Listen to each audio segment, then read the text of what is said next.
Je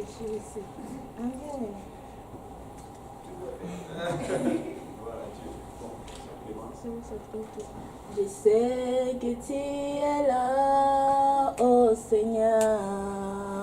Je sais que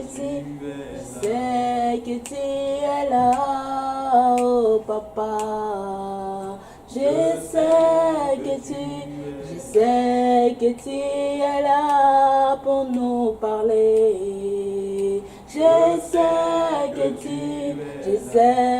tu es là pour nous toucher. Je sais que tu es, voilà pourquoi mon âme est aimée. Oh Papa et mon âme est aimée.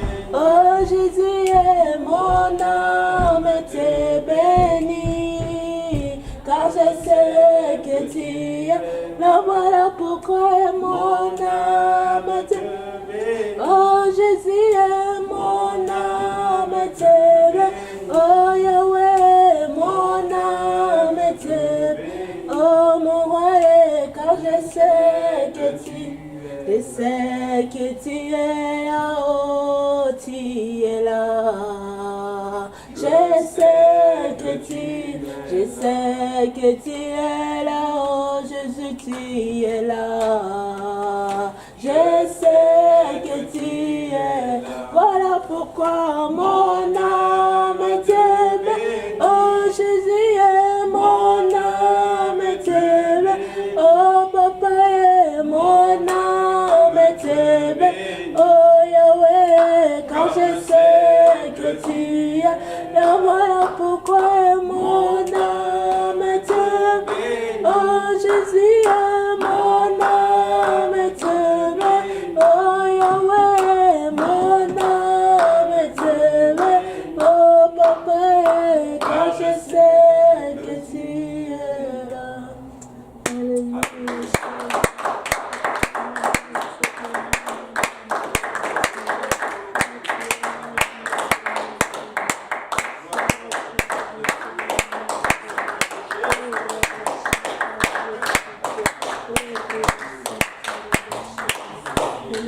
Alléluia. Et vous pouvez vous asseoir dans la présence du Seigneur. Alléluia. Merci Seigneur, le Seigneur est vraiment bon. Amen. Alléluia, il fait de grandes choses. Gloire à Dieu. Et aujourd'hui, nous allons continuer notre chère étude biblique. Alléluia. Et on est vraiment en train de... Moi, je trouve quand même qu'on avance bien ici. Quoique on se dit des choses. On se dit des choses vraiment que... mais c'est bon que vous sachiez souvent certaines de ces choses au plus profond même de ce qu'on appelle le ministère, tu vois. Et c'est bien. Amen. Maintenant, qu'est-ce qu'on avait étudié la semaine passée? Oui. Amen. On avait aussi appris des fois il ne faut pas abandonner quand les plus anciens abandonnent.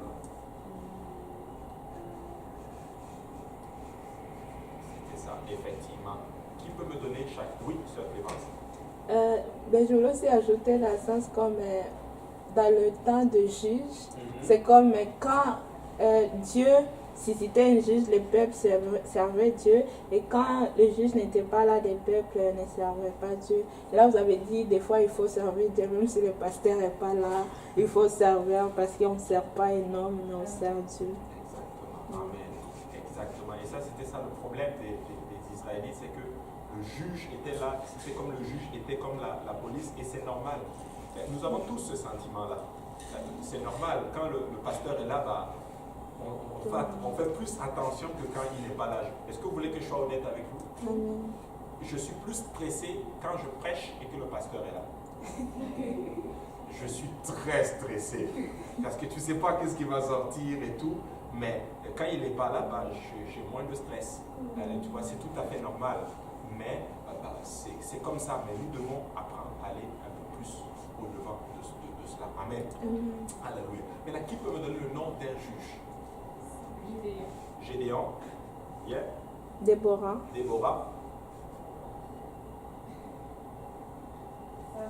Samson. Samuel. Bon, là, tout est là, mais c'est tout petit, vous ne pouvez pas le voir. C'est ça, c'est tout petit. Il y a Jephthé, Jaïr, Othman, Barak. Non, est-ce que Barak était un juge? Oui, Barak était un juge. Shamgar, Ishban, Elan, Élie, Tola, tout ça, ce sont des juges. Mais tu vas le voir quand tu étudies, quand tu vas lire tout le livre de juges, on parle de chacun d'eux. Et la particularité de chacun d'eux, c'est qu'ils avaient tous chacun un problème. Pas un problème, mais dans leur société, en fait, par exemple, Déborah était une femme dans une société patriarcale, Dieu la prend. Par exemple, Samson, sa tribu n'était pas vraiment, c'était pas une grosse tribu à l'époque, Dieu le prend. Exemple, j'ai oublié son nom encore, Jephthé par exemple. Jephthé, je pense qu'il y avait un problème dans sa famille, quelque chose comme ça. Dieu l'a pris.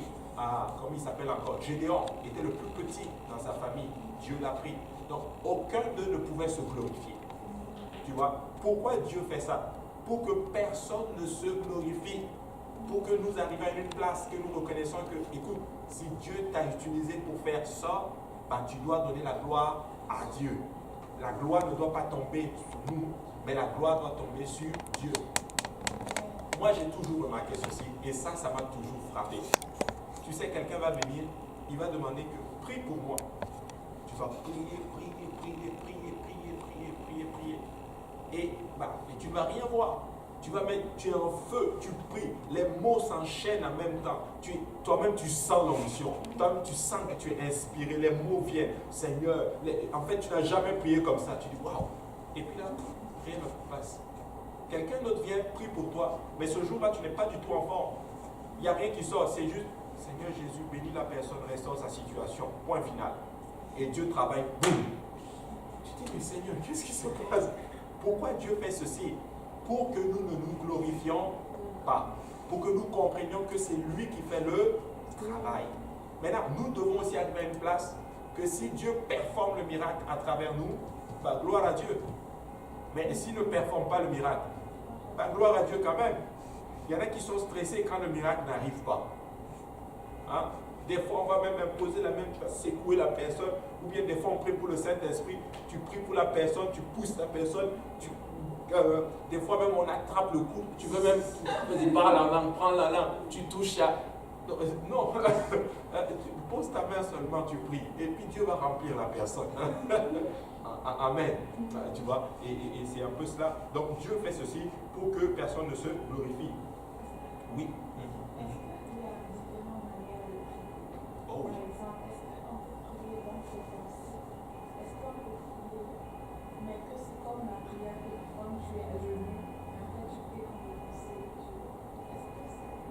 Ça compte.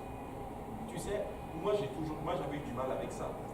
Au début, quand j'ai donné ma vie à Dieu au départ, moi j'avais un problème, je fais la confession, c'était de prier. Je n'arrivais pas à prier. Mais avec le temps, Dieu a commencé à m'aider. Et au départ, quand je priais, c'était un temps. Je pouvais prier 1 heure en feu. Là. Mais je ne sais pas si je suis le seul. Non, c'est pas ça. Ok, bon. Quand tu commences à avancer dans le Seigneur, c'est plus le même zèle. Tu commences à tomber dans ce qu'on appelle un peu de routine. Mais cette période-là, il faut que tu la dépasses. Tu vois? Maintenant, il y a des moments où Dieu m'a pas appris. Il y a des moments où tu vas prier, c'est en feu. Mais il y a des moments, des fois, il faut que tu vas rester à genoux. Les mots ne viennent pas. Reste concentré, reste dans la présence du Seigneur et écoute le Seigneur. Mais c'est plus dans le sens, par exemple, dans l'école, travail, par exemple, c'est un peu prier, mais est-ce que si je prie, par exemple, dans le lycée, est-ce que ça compte quand même? Oh oui, oh oui. Tu peux même tu es en train de repasser les vêtements chez vous. Tu es en train de prier, c'est une prière. Voilà pourquoi la Bible dit prier en tout temps et faites en tout lieu des prières et des supplications. Amen. En tout lieu, en tout temps. Donc ça peut être dans la tête, comme c'est fait en marmonnant, comme ça peut être, ça marche. Ça marche. Oui. Mais quand ton père, ça ne peut pas payer. Juste comme si tu parlais à Dieu, dans ton cœur même. C'est une prière. Absolument. C'est une prière. Ça m'est déjà arrivé où je devais déménager quelqu'un, puis on avait pris le camion. Et je ne sais pas pourquoi, en général, je n'ai pas de problème avec ça, mais pour ouvrir tu sais, le capot là, l'arrière là, c'était compliqué comme pas possible. Il faisait froid et j'avais mis, c'était grave. Et là, j'essaie, je voulais forcer ça, j'ai tout fait. Après, j'ai juste dit, Seigneur, aide-moi. Je vous assure, j'ai juste poussé un peu ça, c'est une prière. Alléluia. Clémence. Ouais, en fait, c'était quand on dit prier en tout le temps en esprit, est-ce que c'est prier en langue ou bien prier comme la sœur Carole disait, dans le sens comme dans notre cœur, ou bien juste sans parler ou sans sortir le nom? C'est les deux. C'est les deux. Ouais. Il faut prier en langue partout. En fait, prier en esprit, c'est vraiment prier en langue. Okay. Tu vois? Même si tu restes concentré qu'à l'intérieur de toi, tu es en train de penser à Dieu, parler à Dieu, c'est aussi une prière. Josué est resté du matin au soir dans la présence du Seigneur quand les soldats sont venus de Haï. Il était tellement déprimé qu'il est juste resté devant Dieu. Dieu dit, tu fais quoi ici? Sans parler. Tu vois, tu peux le lire. Il dit, il resta dans la présence du Seigneur avec les anciens, il se coucha face contre terre devant la pointe du matin au soir. Tu vois? Est-ce que des fois ça arrive, on est tellement déprimé, tellement abattu, les mots ne viennent même pas. Hein? Anne et Pénina. Qu'est-ce que Anne faisait? Il priait dans son cœur. Elle marmonnait, elle marmonnait comme si elle murmurait en d'autres termes. Donc, ce n'est pas forcément Seigneur éternel des armées. Oh, des fois, ça arrive comme ceci. On est en feu, là, on est dans un autre niveau de prière, c'est le combat spirituel. On ne nie pas le combat spirituel. Mais des fois, il y a des prières beaucoup. Avez-vous remarqué les veillées de prière des fois? Il y a des moments, c'est plus intense. On sent que c'est un combat. On est en train de pousser un esprit. On est en train de pousser et faire tomber des forteresses. Mais il y a des moments où c'est plus calme. Tu sens que Dieu est en train de restaurer. Amen. Donc, si un jour tu te lèves, tu pries et que ce n'est pas en feu comme hier, ce n'est pas bien grave. Dieu est quand même là. Amen. Alléluia. Maintenant, ces juges, ils ont chacun fait leur travail. Maintenant, le dernier juge que nous allons étudier, c'est le prophète Samuel. Samuel, c'est le tout dernier juge que Israël a connu. Maintenant, Israël, avant cela, avait d'abord Élie. Élie qui était aussi un homme de Dieu, mais pas Élie le prophète, mais Élie qui était sacrificateur qui travaillait en d'autres termes dans le temple. Et ça, nous allons le voir, on va aller dans Josué chapitre 8. Et nous allons beaucoup apprendre à travers ce passage-là. Josué chapitre 8.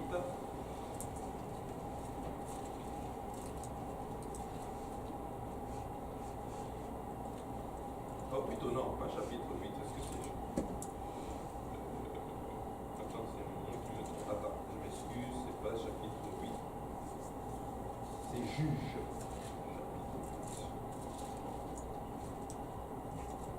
Non. Je sais pas pourquoi je suis un peu... C'est plutôt 1 Samuel, je m'excuse. Pardon. 1 Samuel, chapitre 8. Partie du verset 1. Lorsque Samuel devint vieux, il établit ses fils juges sur Israël. Son fils premier-né se nommait Joël et le second Abijah. Il était juge à Beersheba. Les fils de Samuel ne marchèrent point sur ses traces. Ils se livrèrent à la cupidité, recevaient des présents et violaient la justice. Tous les anciens d'Israël s'assemblèrent et vinrent auprès de Samuel à Rama. Ils lui dirent, voici tu es Dieu et tes fils ne marchent point sur tes traces. Maintenant établis sur nous un roi pour nous juger, comme il en a chez toutes les nations. Pause. Qu'est-ce qui se passe ici? Samuel est devenu vieux. Samuel, c'était un prophète. Je vais vous expliquer l'histoire de Samuel. C'est le fils de Anne. Anne était stérile. Elle n'avait pas d'enfant et son mari avait 2 femmes. Il y avait Anne et Pénina. La Bible dit que chaque jour, Pénina donnait des mortifications à Anne. Mais chaque année, Anne montait toujours dans la maison de l'Éternel. Amen. Ça veut dire ceci. Des fois, tu vas avoir des mortifications pour t'empêcher de venir servir Dieu. Mais il faut faire comme Anne. Même si on te mortifie, viens quand même dans la maison du Seigneur. Et là, elle est venue dans la maison du Seigneur et la Bible dit qu'elle était en train de prier. On va le lire littéralement. Ça se voit dans 1 Samuel chapitre 1. La Bible dit, le jour où Elkana offrit son sacrifice, il donnait des portions à Pénina, sa femme, et au verset 4, et à tous les fils et à toutes ses filles qu'il avait d'elle. Mais il donnait à Anne une portion double car il aimait Anne que l'Éternel avait rendue stérile.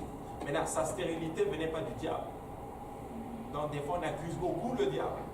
Un jour, ils ont trouvé le diable assis sur la porte de l'église et puis il pleurait. Et là, le pasteur lui demande, mais pourquoi tu pleures? Il dit, je pleure parce que tout le monde m'accuse à l'église, même pour les choses que je n'ai pas faites. C'est juste une... oui, ça, Clément, j'arrive à toi. Comment Oui. distinguer en fait une situation ou bien un trouble ou bien un problème qui vient soit des diables, de Dieu ou de nous-mêmes? C'est une très bonne question. Certaines situations, des fois, ça nous arrive parce que nous sommes sur la terre des hommes. Exemple. Par exemple, aujourd'hui, j'ai été pris dans la glace. À un moment donné, j'ai dit, c'est sûr que le diable est en train de m'attaquer. Et puis à un moment donné, le Seigneur a attiré mon attention. Il me dit, mais quand tu garais au début, tu as vu la glace, pourquoi tu es rentré là? Tu vois, c'est aussi simple que cela, tu vois. Et une fois, je suis arrivé, vous savez, Dieu m'a parlé une fois quand mon pneu était crevé. Je vous assure, Dieu m'a vraiment parlé. Et j'ai dit, non, c'est sûr que le diable m'attaque. Non, ce n'était pas le diable, mes pneus étaient juste finis, il fallait juste que je les change. Et peut-être que je crois que c'est le Seigneur qui a permis que ça se creve pour que j'achète de nouveaux pneus. Tout simplement pour ma sécurité, pour la sécurité de ma famille.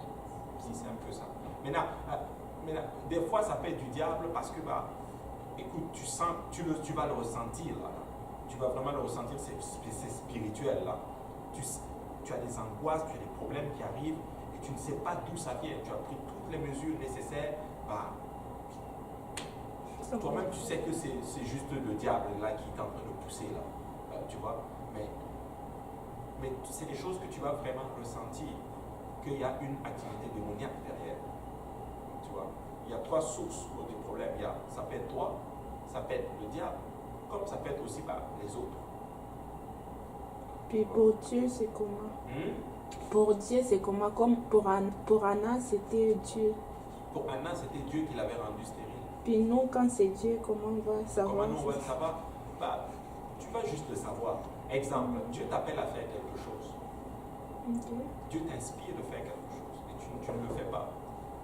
Certaines situations vont arriver. Si la situation arrive et ça te pousse à faire ce que Dieu te demande, tu peux être sûr qu'une chose, c'est que c'est Dieu qui était derrière. Tu vois ce que je veux dire? Je vais te donner un exemple qui m'est personnellement arrivé, où j'étais convaincu que c'était le Seigneur. Mais vraiment que c'était le Seigneur. Tu vois? Exemple, par exemple, le cas du pneu que je t'ai dit. Je disais toujours, je vais la changer, je vais la changer, je vais la changer, je vais la changer, je vais la changer, je vais la changer. Mais en fait, avec nos activités, je n'ai pas le temps. Devine quoi, un jour, je l'ai garé juste, boum, elle était crevée. Et mon volant commençait à tourner, je ne comprenais rien. C'est quand je suis allé voir le garagiste qui m'a dit, écoute, tes pneus là, il faut que tu les changes. Et quand il me les a mis, mon volant était correct, tout allait bien. Tu vois, ça là, c'était dangereux. Donc moi, je crois que Dieu est derrière cela. Dieu a dit, ok, tu vas crever un peu le pneu là, et tu n'auras pas le choix que d'aller chez le garagiste. Tu vois, des fois, ça peut être ça. Exemple, je te donne un exemple. Il y a certaines personnes, Dieu va les appeler à servir Dieu. Ça, c'est un autre cas. Ils ne vont pas servir Dieu. Dieu va permettre que la persécution arrive dans leur vie. Des problèmes vont commencer à arriver et ils vont servir Dieu. Tu vois? Comme l'autre, Jonas. Dieu lui dit, va prêcher à Ninive. Lui dit non, il va à Tarsis. Dieu dit, parfait. Qu'est-ce que Dieu fait? Il permet à la tempête d'arriver. Il se retrouve dans le ventre d'un poisson. Et là, si tu lis le texte, la repentance qui te sort, mon ami, mais c'est Dieu qui était derrière. Lui-même l'a dit. Il a dit aux autres, écoutez, c'est pas votre faute. Vous n'avez rien fait. C'est juste que moi, là, je suis un rebelle.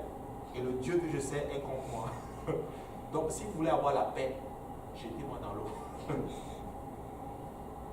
Tu vois. Donc, tu vas Tu es en train de m'apprendre ça en ce moment-là. Je sais quand c'est Dieu, je sais quand c'est le diable. Et je sais juste quand c'est. Amen. Mais tu vas le ressentir. Tu vas vraiment le ressentir. Il y a certaines personnes, dès qu'ils commencent à servir Dieu, bah, tu commences à avoir beaucoup de tension, tu peux sentir que l'ennemi est derrière. Tu vois. Par exemple, des fois tu vas le voir aussi, quand ça commence à être très fréquent, il faut commencer maintenant à se poser des questions. Il faut commencer à prendre ça vraiment au sérieux. Exemple. Bon, moi, c'est ce qui m'est arrivé. Ça, c'était l'année passée. On a volé mon sac, vous êtes au courant? Mon sac avec mon portefeuille, avec tout, ici, là. Juste devant, ici, là. Mon portefeuille avec mon téléphone à l'intérieur. Tout. Il a juste pris. Il n'y avait pas d'argent là-dedans. Tu sais, si tu veux voler quelqu'un, ne vole pas un pasteur. Il n'y avait pas d'argent. Il est allé tout jeter. Et puis, bah, le sac, quelqu'un a pris un parce qu'il y avait mes cartes à l'intérieur. Écoutez, j'ai pris un téléphone. 2 semaines plus tard, j'ai pris un téléphone samedi. Dimanche, on l'a encore volé. Là, j'ai compris que bon, ça c'est spirituel là. L'ennemi n'est pas content. Parce que c'était une période où on commençait à voir vraiment spirituellement, on avait touché quelque chose là. Hein? Il y a un frère ici qui prie beaucoup, il avait beaucoup prié, il avait touché vraiment spirituellement. Il est allé à son travail, je pense, boum, il a commencé à travailler. Un pieu est rentré dans sa main. C'était le frère Jules. Il l'a dit qu'il pressentait ceci, il pressentait que l'ennemi n'est pas content là, parce qu'il avait touché quelque chose spirituel. Maintenant, il ne faut pas avoir peur. Il ne faut pas avoir peur. Quand ça, il faut faire mal à l'ennemi. Il faut que tu arrives à une place que l'ennemi a peur de toi. Ça ne va pas vous arriver là, tout le monde me regarde. Mais tu vas le ressentir. Je ne peux pas te dire, ok, quand ça arrive, ça c'est bien. Tu vas vraiment le ressentir. Amen. Et Paul. C'est juste une question pour un mot que je n'ai pas compris. Pour un Mortification. Ah, mortification, il lui donnait des mauvaises paroles, des mauvaises paroles. Genre, il insultait tout le temps, il la battait, tu sais, il lui donnait des injures. Esther. Oublie la question. Ah, ok. Mais Dieu des fois peut. Comme l'église de Jérusalem. Quand l'église a commencé, les apôtres étaient contents. Ils avaient tout. Ils avaient la puissance. Ils faisaient des miracles. Il y avait les âmes qui arrivaient. Mais ils étaient contents. Ah, on est content, on a la puissance, l'église grandit, gloire à Dieu. Mais ils n'avaient pas suivi un commandement du Seigneur. C'était quoi? D'aller partout et prêcher la bonne nouvelle. Allez faire toutes les nations. Ne restez pas seulement dans votre Jérusalem. Allez partout dans le monde entier.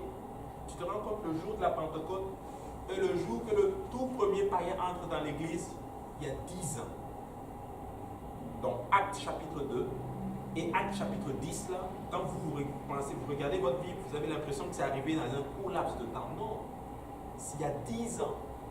Ils ont attendu 10 ans, les apôtres, hein, avant d'aller prêcher au premier païen. Pourtant, ils avaient tout. Les miracles se faisaient. Qu'est-ce que Dieu va faire? Il va permettre à la persécution d'arriver à Jérusalem. Et là, à ce moment-là, ils vont tous partir. Et des fois, nous pouvons aussi tomber dans ce qu'on appelle ce confort. Là. Oh, l'église grandit. L'église est correcte, tout va bien. Ce n'est pas ça la volonté du Seigneur. La volonté du Seigneur, c'est que beaucoup de monde, partout dans le monde entier, commence à entendre la parole du Seigneur. Mais tu vas vraiment le ressentir. Ils se sont retrouvés à faire le travail de Dieu. On avait enseigné là-dessus. Ils sont partis partout. Ils sont même allés en Europe. Mais s'ils étaient partis dès le départ, la persécution ne serait pas venue.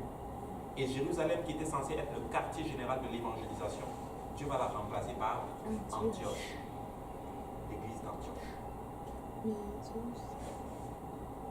Amen. Et c'est comme ça que oui. Antioche, c'est dans les pays des Juifs ou bien dans un autre pays? Ah, c'était effectivement là. mais c'est plus éloigné. C'est pas la même place. Tu vois? C'est pas la même place. Puis je vais regarder l'emplacement et puis je vais te dire. Mais c'était censé être Jérusalem. Mais comme ils n'ont pas voulu, Dieu a déplacé ceci. C'est pour ça qu'on dit que des fois quand Dieu nous appelle, il faut répondre. Si tu ne réponds pas, il va les prendre. Amen. Alléluia. Et là, elle a eu un fils, et là elle priait. Et la Bible dit qu'elle est allée, elle était en train de prier dans le temple, et là le sacrificateur arrive, il lui dit, fais passer ton vin ivre. Elle était en train de prier, et on dirait qu'elle était ivre. Et là le sacrificateur arrive, on va l'appeler le pasteur arrive, et le pasteur lui dit, fais passer ton vin ivre. Elle dit, non, je ne suis pas ivre. Tu sais, elle avait toutes les raisons de dire, pourquoi tu me traites de ivre? Je ne suis pas ivre, je suis juste en train de prier, j'ai l'âme abattue parce que je n'ai pas d'enfant. Mais elle a marché dans la soumission. Écoutez, Élie là, ce sacrificateur là, c'était un mauvais type. La Bible dit, il était déchu devant Dieu. Mais malgré ceci, Dieu attendait quand même de la soumission de Anne envers lui. Oui. Aussi. Samuel, il a vu que les enfants ne savaient pas le Seigneur, mais maintenant on dit que ces enfants aussi ne savaient pas le Seigneur. Mais ça veut dire que qui faisait que leurs enfants ne savaient pas. J'en viens à cela, je vais toucher à cela. Je vais toucher à cela, très bien, point. Oui. Moi aussi, comme je veux savoir, Élie était déchu dans quoi? Parce que je pensais que c'était ses enfants qui s'étaient détournés de Dieu, mais non lui. Tu sais pourquoi il était déchu? Parce que la Bible dit qu'il laissait ses enfants faire n'importe quoi. Ok. Et ça m'a mené à l'autre point. Il ne faut pas laisser nos enfants faire n'importe quoi dans la maison du Seigneur. Il faut être... On les aime, nos enfants. Mais il faut être strict. Il ne faut pas les laisser jouer avec les instruments. Il ne faut pas les laisser monter sur la chair n'importe comment. Des fois, nos enfants, ce sont nos enfants, on les aime, mais ils montent souvent les bancs ici. On doit les éduquer, en d'autres termes, à ne pas le faire. Parce qu'il faut les apprendre à avoir de la révérence pour les choses de Dieu. Amen. Très important. Tu sais, des fois, nous n'allons pas, on va laisser souvent certains parents, on va observer cela, on va essayer de le donner, mais on va l'enseigner. Il faut que des fois les parents arrivent à une place où on corrige nos enfants dans ce sens-là. Alléluia. Amen. Et c'était ça le problème de Élie. Tu vois. Mais Anne lui dit, Seigneur, je veux juste un enfant. Et Dieu donne une prophétie à Élie. Il dit à cette femme, Anne, l'année prochaine, à cette époque-ci, tu auras un enfant. Et Anne dit, parfait. Est-ce que vous pensez que ça avait tout à voir avec Élie? Élie devait être content. Oh, j'ai donné une prophétie juste. Ça n'avait rien à voir avec lui. Ça avait tout à voir avec la soumission de cette dame. Parce que Dieu voulait quand même la bénir. Dieu va toujours passer par le canal de l'autorité pour te bénir. C'est comme ça qu'il fonctionne. Voilà pourquoi quelqu'un m'a toujours dit ceci. Tu peux avoir tort et tu peux avoir raison et avoir en même temps tort. Alléluia. Tu sais, l'homme de Dieu là, il n'est pas parfait. Mais Dieu a établi certains principes, ça prend de la vie, il faut le respecter. Aussi simple que ça. Même ton boss au travail, il faut le respecter. La Bible dit, soyez soumis à toute autorité. Je me rappelle une fois, quand je travaillais, j'avais commencé à travailler, mon premier directeur ne comprenait pas comment j'étais. Il me dit, mais toi, est-ce que tu es capable de me dire non? Parce que j'étais respectueux envers lui, les autres membres de son équipe étaient beaucoup plus forts. Je lui dis, pourquoi tu es comme ça? Attends, c'est quand même mon chef là. Je te dois du respect. Il me dit non, dis-moi non. Écoute, est-ce que montre-moi au moins que tu es quand même un rebelle un peu là. Attends, mais non. Et j'ai dit, mais écoute, non seulement mes valeurs religieuses ne me permettent pas de le faire, et même mon éducation ne me permet pas de le faire. Je te dois du respect. Il était choqué. Mais aujourd'hui, on est de très bons amis, on s'aime bien. Mais pour dire, nous devons donner du respect. Dieu a béni Anne et Dieu ne lui a pas donné n'importe qui. Dieu lui a donné l'un des plus grands prophètes que Israël ait connu. Et il s'appelle Samuel. Amen. Oui.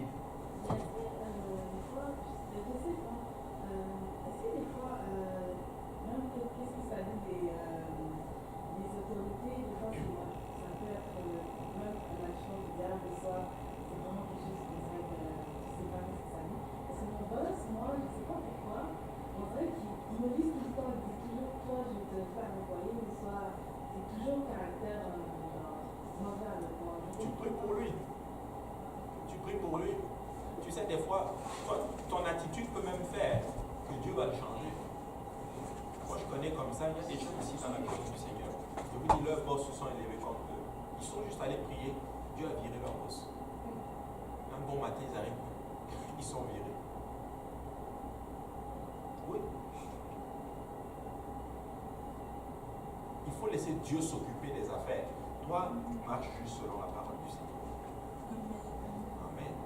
Et là, il arrive, Samuel grandit, et la Bible dit que Anne avait fait un vœu à Dieu. Si tu me donnes un garçon mâle, je vais te le donner, je te le consacre. Je vais l'avoir, mais au moment de le sevrer, je te le donne, Seigneur. Elle a pris l'enfant, elle est venue le déposer dans le temple. Je vous dis Samuel. Et chaque année, elle faisait une tunique pour le fils. Pourquoi? Elle faisait une tunique d'une taille différente. Parce que l'enfant grandissait. Et nous aussi, quand nous grandissons, nous changeons de tunique. Si tu restes dans la même tunique, ou du moins dans ta même position, à un moment donné, tu vas tellement grandir, cette tunique va devenir tellement mince sur toi et tu vas être inconfortable. Nous devons sortir d'un niveau A pour toujours aller vers un niveau B, vers un niveau C, vers un niveau D. Amen. C'est ça que nous devons faire. Et là, Samuel grandit, il sert le Seigneur. Il sert le Seigneur. Et là, Dieu va commencer à l'appeler en d'autres termes. Maintenant, la Bible dit que, j'épargne beaucoup les lectures, mais la Bible dit que Saül est plutôt Élie, qui était dans le temple, qui était le sacrificateur à l'époque, vu qu'il faisait des choses mauvaises, ses fils, il laissait ses enfants faire n'importe quoi, Dieu n'était pas content. Dieu va commencer maintenant à appeler Samuel maintenant. Mais il était tout jeune. Tu sais, Dieu aime beaucoup les jeunes. Amen. Dieu aime, tu sais, les grands hommes de Dieu, beaucoup dans la Bible, Dieu les appelle dans leur jeunesse. C'est pour ça que je suis tellement content quand je vois des enfants, des jeunes servir Dieu. Vous êtes bénis à un niveau comme pas possible. Moi, tu sais, quand je suis arrivé ici au Canada, je vous assure, si je connaissais Jésus, il y a beaucoup d'erreurs que j'aurais évitées. Beaucoup. Il y a des fautes que j'ai commises, je vous assure, je paye même le prix même aujourd'hui. Mais les jeunes, vous êtes bénis. Pour ceux-là qui connaissent Dieu, servez juste Dieu. Vous allez éviter des erreurs. Tu n'es pas obligé de faire les mêmes erreurs que les anciens. Amen. Tu peux les éviter. Et si Dieu permet qu'eux ils passent par des erreurs, c'est pour que vous évitiez ces erreurs. Amen. Oui. Mais oui. Et c'est juste extraordinaire. Moi, j'ai commis beaucoup de fautes comme pas possible. Fautes d'influence, de quoi que ce soit. Ça fait que j'ai raté beaucoup de choses dans ma vie. Béni soit le Seigneur. Dieu m'a rencontré en cours de route. Mieux vaut tard que jamais. Mais écoutez, vous n'êtes pas obligé de passer par ça. Un homme de Dieu m'a dit ceci un jour. Moi, j'ai fait des erreurs pour que toi, tu n'en fasses pas. Amen. Et là, il grandit. Et là, Dieu va commencer à appeler Samuel. Maintenant, quand Dieu, il dormait, quand Dieu appelle Samuel, Samuel, il se lève, il va voir Élie. Il dit, Élie, tu m'as appelé. Élie dit, mais non, je ne t'ai pas appelé. Est-ce que vous voyez ce qu'il est en train de dire? Quand Dieu l'appelait, lui l'entendait, pour lui c'était son pasteur qui l'appelait. Tu sais, dans la marche avec Dieu, au départ, tu vas entendre Dieu à travers ton pasteur. Mais plus tu vas commencer à grandir, tu vas commencer à discerner maintenant Dieu toi-même. Dieu l'a appelé encore une deuxième fois. Élie, tu m'as appelé. Et là, Élie a compris, oh, Dieu est en train de parler à l'enfant. Écoute, Élie, Samuel, quand il va t'appeler la prochaine fois, voici ce que tu vas répondre. Me voici, Seigneur. Il ne savait pas que la seule voix qu'il entendait, c'était la voix d'Élie. Donc quand Dieu l'a appelé, pour lui, il l'a confondu avec la voix d'Élie. Voilà pourquoi c'est important. Il faut écouter l'homme de Dieu. Amen. Alléluia. Moi, c'est difficile pour moi de dire ça parce qu'on va dire, ah, il prêche pour lui-même. Non, il faut écouter le pasteur. Amen. C'est vrai, mais c'est la réalité. Tu sais, quand j'ai connu Dieu au départ, c'était difficile pour moi des fois d'entendre du Seigneur. Mais avec le temps, plus je commence à grandir, je commence à entendre de Dieu moi-même maintenant. Parce que plus tu crois, tu vas commencer maintenant à discerner. Hein? Et là, Dieu va l'appeler. Et c'est lui, en notre terme, qui va comme remplacer Élie. Élie va mourir, lui et ses fils, le même jour. Tout simplement parce il ne prenait pas les choses de Dieu au sérieux. Il faut prendre les choses du Seigneur au sérieux. Il faut vraiment prendre ceci au sérieux. Et là, Samuel devient le dernier. La Bible dit qu'il était tellement puissant dans le Seigneur qu'aucune de ses prophéties n'est tombée à l'eau. Tout ce qu'il disait arrivait. Parce qu'il était consacré. Mais la Bible dit quelque chose maintenant en ce qui nous concerne. Pour nous montrer que c'est aussi un être humain. Il est devenu vieux. Ses fils ne marchaient pas sur ses traces. Samuel. Pourquoi? Dieu est en train de nous montrer un message ici. La Bible ne lui impute pas la faute. Il a fait tout. Qu'est-ce que la Bible est en train de nous montrer ici? La Bible est en train de nous dire que l'enfant aussi, tu vas lui enseigner des voies. Oui. Mais l'enfant, à un moment donné, aura ce qu'on appelle son choix. Il faut qu'à un moment donné, il prenne la décision. Nous allons l'influencer. Tu sais, nous allons influencer nos enfants à servir Dieu. Mais à un moment donné de leur vie, que tu le veuilles ou pas, ils vont devoir faire un choix. Celle de servir Dieu ou celle de ne pas servir Dieu.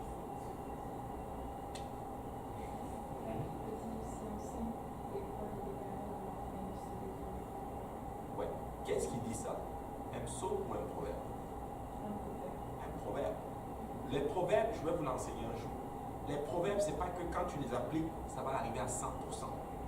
Les proverbes, c'est que quand tu les appliques, la probabilité que tu arrives est très élevée. Tu vois, c'est ce que ça veut dire en d'autres termes. Donc, comment? Exactement. Si tu enseignes l'enfant, tu augmentes ses chances de servir Dieu. Mais ça ne veut pas dire qu'il va forcément servir, parce que l'enfant aussi a un choix. Tu vois, regarde, un enfant qui est né dans une famille chrétienne a plus de chances de servir Dieu qu'un enfant qui n'est pas né dans une famille chrétienne. Ça. Un enfant qui naît dans une famille où il y a de l'alcoolisme, il a beaucoup plus de chances de devenir alcoolique. Ça ne veut pas dire qu'il va devenir forcément alcoolique, non. Mais la Bible nous dit, si vous faites ceci, les chances que vous donnez à l'enfant de servir le Seigneur sont intenses.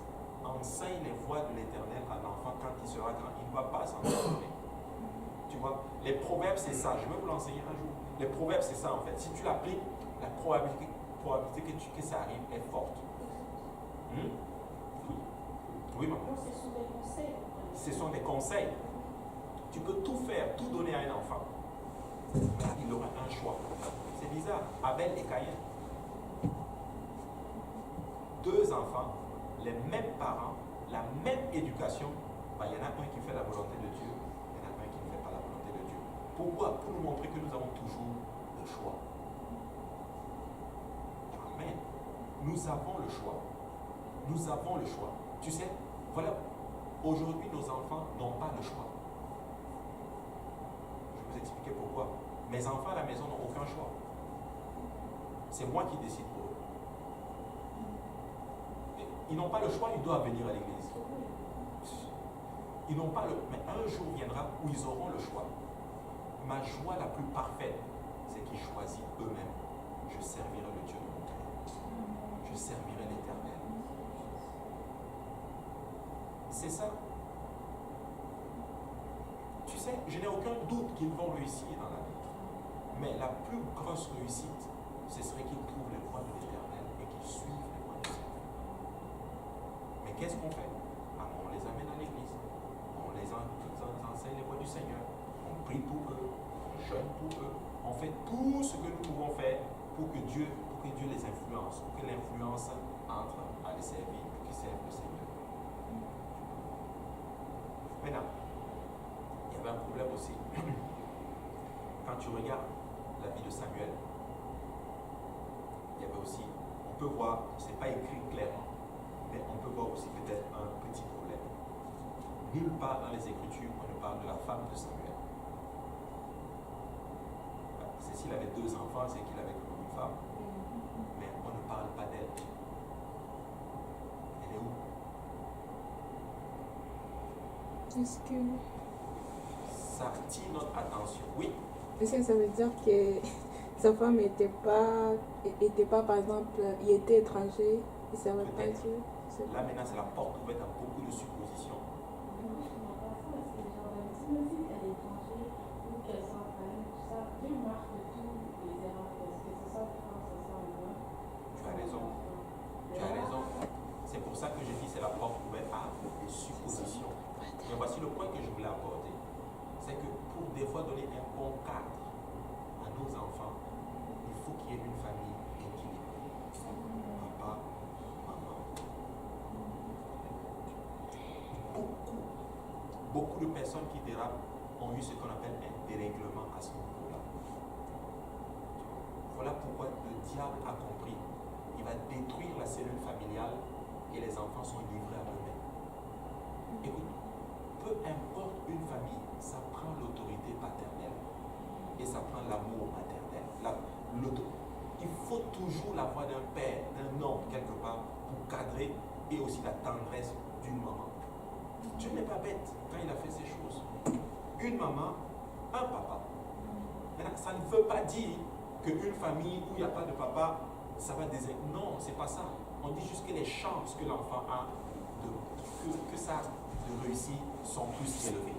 C'est ça que nous avons dit. Voilà pourquoi le diable a compris. Il détruit nos cellules familiales.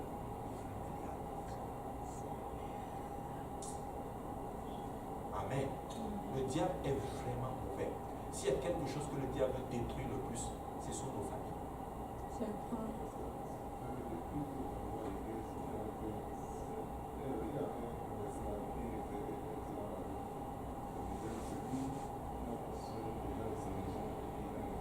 Ouais, l'apôtre Paul le dit, que celui qui n'a pas soin des membres de sa famille, de sa maison en premier, il est pire qu'un infidèle. J'ai remis à ton maman Esther. Ça veut dire que quand tu seras marié, avoir des enfants, ta famille en premier, ton premier ministère, c'est ta famille et tes enfants. Voici la hiérarchie de Dieu. Il y a Dieu, ta famille, ensuite l'Église. Mais beaucoup d'hommes de Dieu et même de femmes de Dieu, malheureusement, commettent cette erreur de mettre même l'Église en haut. Toujours, on fait le travail de Dieu. Oui, il faut faire le travail de Dieu. Il faut un équilibre entre le travail de Dieu et la vie familiale. Ne pas mettre la pression aux enfants. Les enfants de pasteurs souffrent. Je pensais à ça aujourd'hui. Voilà, je prenais ma douche et Dieu a attiré mon attention. Tu sais, les enfants de pasteurs là, c'est des enfants comme tout le monde. Il ne faut pas leur mettre. C'est comme s'ils ont une pression, ils doivent être parfaits. Écoute, c'est des enfants comme tout le monde. Ils regardent des dessins animés, ils font des bêtises comme tout le monde. Il faut juste les laisser grandir comme tout le monde. Et des fois, on va les mettre la pression. Qui sait, peut-être que Samuel mettait tellement aussi la pression à ses enfants. Vous devez servir Dieu, vous devez faire ceci. À un moment donné, là, ils vont détester le ministère. Ou peut-être que Samuel n'était pas là. J'avais fait une étude sur la vie de Samuel, je lisais dans le livre de Allé. C'est quelqu'un qui voyageait beaucoup. Il se déplaçait beaucoup pour aller enseigner partout. Il n'était jamais vraiment à la maison. Là, je suis en train de vous parler. Il faut faire ça. Dieu ne va pas abandonner nos familles, mais il faut avoir une place où on peut donner du temps aussi. Oui, attends, Esther avait des verbes avant ça. Les enfants, ils ont manqué côté partenaire sur le jardin. Comment ils font pour, genre, maintenant qu'ils sont rentrés, ils disent, ah, mais pour eux, des fois, ça peut être difficile, la notion, c'est comme même si pour eux, quand ils disent, Dieu est comme un père. Pour eux, dans leur tête, c'est comme Dieu comme un père. Alors, comment ils eux, ils font utiliser ça. C'est vraiment la grâce du Seigneur. C'est pour ça, c'est un effort, c'est beaucoup d'efforts. Mais moi, je leur dis vraiment à ces enfants-là, je leur dis champion. Je leur dis vraiment bravo, champion.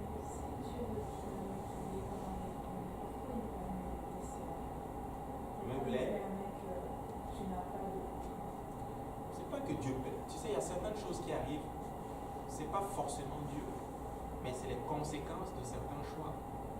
Mais Dieu, c'est lui qui enlève la vie. C'est lui qui enlève la vie, c'est vrai. Mais pourquoi il permet justement? Pour nous montrer que des fois, nos choix ont des conséquences. Je te donne un exemple. Dieu dit à Adam et Ève, ne mange pas l'arbre de la connaissance du bien. Est-ce que Dieu a permis qu'ils le mangent? Oui. Pourquoi? Pour leur montrer que le fait qu'ils ont désobéi, voici la conséquence qui va arriver. Dieu est des fois un spécialiste. Qu'est-ce qu'il fait? Il va laisser certaines choses faire pour que tu aies, en fait, pour que tu en aies marre, en d'autres termes. Regarde, Israël va demander un jeûne à moi, il leur donne leur droit. Il sait qu'ils sont dans le doute, pour qu'ils aient marre. Des fois, Dieu. C'est comme, regarde, si je dis à mes enfants, là maintenant, ils sont enfants, c'est comme ça. Ce que tu leur dis de ne pas faire, c'est ça qu'ils vont faire. Tu vas leur dire, ne touchez pas à ça là. Ils vont aller le toucher. Des fois, tu es en haut, touche pas à ça, il a touché, il se fait mal. Mais je t'avais dit de ne pas toucher. Tu vois? Dieu n'est pas genre, ok, il va pas perdre. Non, Dieu va des fois laisser. Et nous allons prendre le poids des conséquences. Oui, il y a des morts. Ça retombe sur d'autres personnes. C'est ça la leçon. Nos choix ont un impact sur notre entourage. Comme nos choix, bons choix, ont aussi un impact sur notre entourage. C'est ça qu'il faut comprendre. Esther, tu avais des choses? Non? Oui. Moi, en fait, c'est par rapport à, comme je sais que, comme vous disiez tout à l'heure, qu'il faut mettre ses dieux en premier, après notre famille, après l'église. Mais je voulais savoir dans le sens qu'il y a certaines personnes dont il met, par exemple, quand tu vas voir comme s'il met l'église en premier par rapport à leur famille.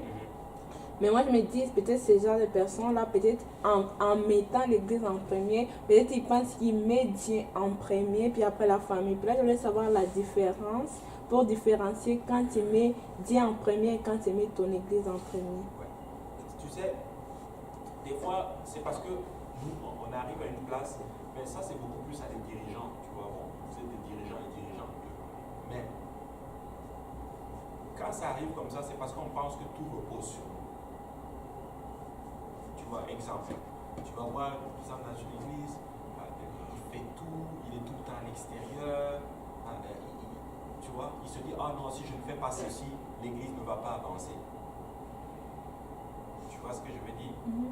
Donc c'est un peu comme ceci, ah je dois faire ceci, ah ok, évangélisation, ah je dois être là, ah il y a tel ici, je dois être là-bas, oh il y a celle ici, je dois être là-bas, telle activité ici, je dois être là-bas. À un moment donné, tu ne peux plus. Regarde, je prends mon cas. Quand je n'étais pas marié, là, j'étais partout. Et je travaillais. Je travaillais 40 heures semaine. Lundi, je suis à l'étude biblique. Mardi, évangélisation. Mercredi, à Saint-Laurent. Jeudi, à l'Est. Vendredi, JPDL. Samedi, réunion de prière. Dimanche, toute la journée à l'église. Et c'est reparti comme ça. Mais écoute, quand je me suis marié, là, tu peux plus. Tu peux plus. Il faut juste couper. Je vais vous faire une petite confidence.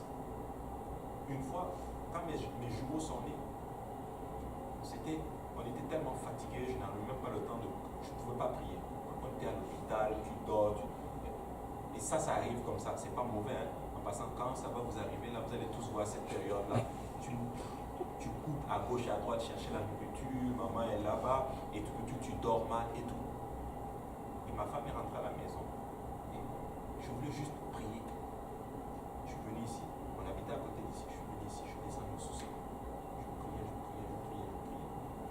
Le pasteur Kaozi m'a appelé. Et toi, tu fais quoi ici? Retourne vite à la maison. Pourquoi? J'étais jeune, je venais juste de me battre. J'étais jeune là, je me comprends. Aujourd'hui, pour moi, c'est clair. Tu vois? Parce qu'à un moment donné, je me disais, et quand je suis rentré premièrement dans le ministère, ah non, si je ne suis pas là, bah, ça ne va pas avancer. Quel toi? Tu n'es rien. C'est Dieu qui va avancer son œuvre. Tu vois ce que je veux dire? Donc, des fois, il faut juste faire la part des choses. Il faut juste avoir un équilibre et se dire, ah ok, bon, bah, ça, on va prendre du temps. Il faut que tu aies du temps pour la faire. Que tu ne veuilles pas là. Et ce sont des erreurs que moi j'ai faites même avec ma famille, que ce soit mon père et ma mère. On était tellement zélés que je n'avais même pas le temps de les appeler. Un jour, on m'a même dit, c'est ça qu'on vous apprend à l'église, à ne plus appeler vos familles. J'ai dit, attends, c'est vrai. C'est quand même mon père et ma mère. Même si c'est des sorciers là, ça reste mon père et ma mère. Donc il faut juste apprendre. Il faut donner du temps à la famille. Il faut donner du temps à la famille. Il y a des moments où il y a service, mais des fois il peut y avoir souvent des activités. Le Seigneur me dit non, non. Et ben, ma famille m'invite, par exemple, j'ai ma famille ici. Mon frère va m'inviter, le frère de ma femme, ok, on peut passer du temps ensemble. Ok, cool, on prend tous les enfants, on va là-bas. Il faut leur donner du temps. Parce que tu vas les gagner comment alors? Amen. Équilibre. Il ne faut pas permettre au zen, c'est ce qu'on appelle le zen incontrôlé. On est tellement zélé qu'on devient fou. Amen. C'est pour ça que quand quelqu'un vient me voir, me dit, pasteur, ok, je ne serai pas là à tel service parce que je dois aller en famille, je te dis, vas-y. Tu n'as même pas besoin de me dire, vas-y.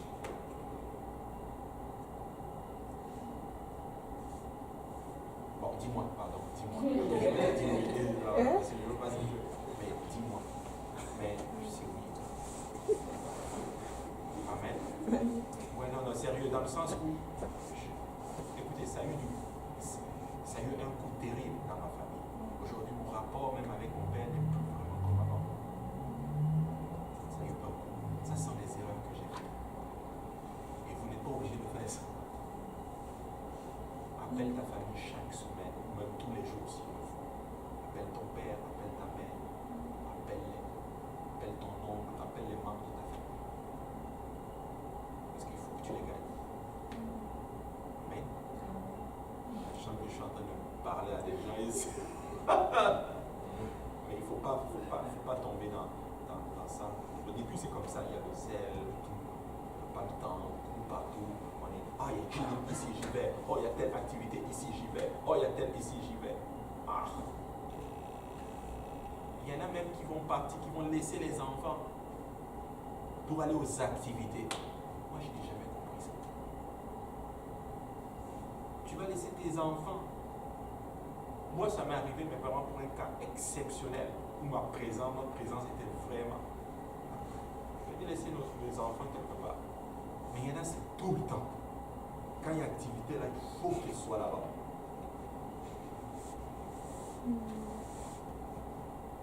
Amen. Pourquoi on va à la famille? Mais si par exemple les parents, comme par exemple je me dis, ils ont quelqu'un pour garder les enfants, comme par exemple moi des fois, par exemple mon grand frère, lui quand il veut sortir, des fois il veut prendre quelques temps, des fois il m'appelle pour que je puisse aller garder ses enfants. Je me dis si par exemple, eux aussi, par exemple ils partent puis ils ont quelqu'un pour les garder, est-ce que c'est un péché ou c'est un problème? Ça c'est pas mauvais. Ça c'est vraiment pas mauvais. C'est pas de ça que je parle. Il y a des moments où en Afrique c'est comme ça que ça se passe. Tu vois, il y a quelqu'un qui reste avec les enfants, c'est pas ça. Ce que je suis en train de parler, c'est dans le sens où c'est-à-dire que tu ne passes pas du temps avec tes enfants.